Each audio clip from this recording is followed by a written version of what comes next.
Жақсының жақсылығын айт, нұры тасысын. Адам баласының қоғамда бағалануы, дәріптелуі, ардақталуы тікелей оның адамгершілік қасиеттеріне байланысты. Егер ол айналасындағыларға қайырымды, адал болып, бүкіл қарым-қатынастарын адамгершілік тұрғысынан реттейтін болса, нағыз адамгершілігі мол жан болып, қоғамдағы сыйлы бағасында орнында иемденеді. Жақсылық адамның ойы, ниеті, іс-әрекеті. Жаман пиғылдардан аулақ болып, қай кезде болса да адамға қол ұшын беріп, көмектесетін, жанашырлық танытатын адамды жақсы адам дейміз. Адамның ең асыл қасиеті жақсылық. Адам адамға жақсылық жасау үшін жаралған.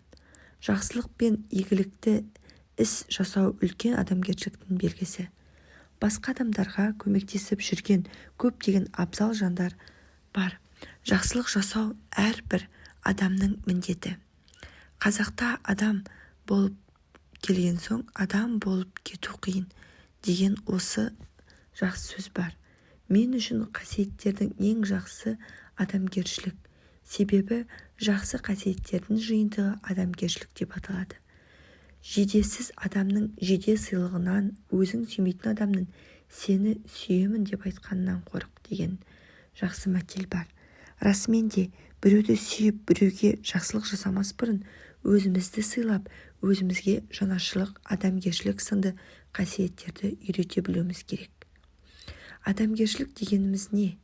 Ол қиналған жанға жанашырлық таныту, жылаған адамды жұбату, біреудің ала жібін аттап өтпеу, үлкенді сыйлау, кішіге ізет көрсету, табиғатты аялау, сүю, махаббатқа берік болу, сүйгеніне адал болу, шынайылыққа ұмтылу, әділеттілік таныта білу. Біз өмір сүріп жатқан ғасырда адамгершілікті сақтап қалу өте қиын. Себебі бізді азғыртатын ақша бар, алтын бар, атақ пен даңқ бар, желідегі мыңдаған лүпіл бар.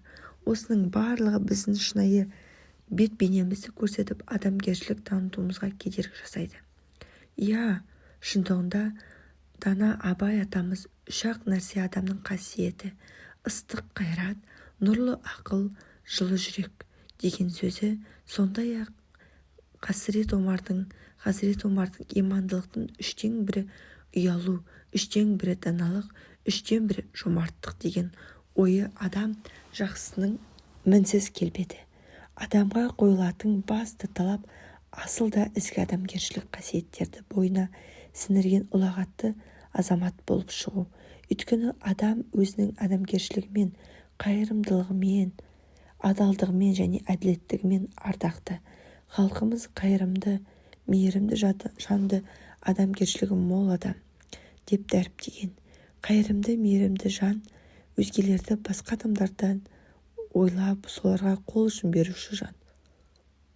Ал адамдардың қамын жеу дегеніміз адамгершілікке келіп саяды. Адамгершілік адамның рухани арқауы.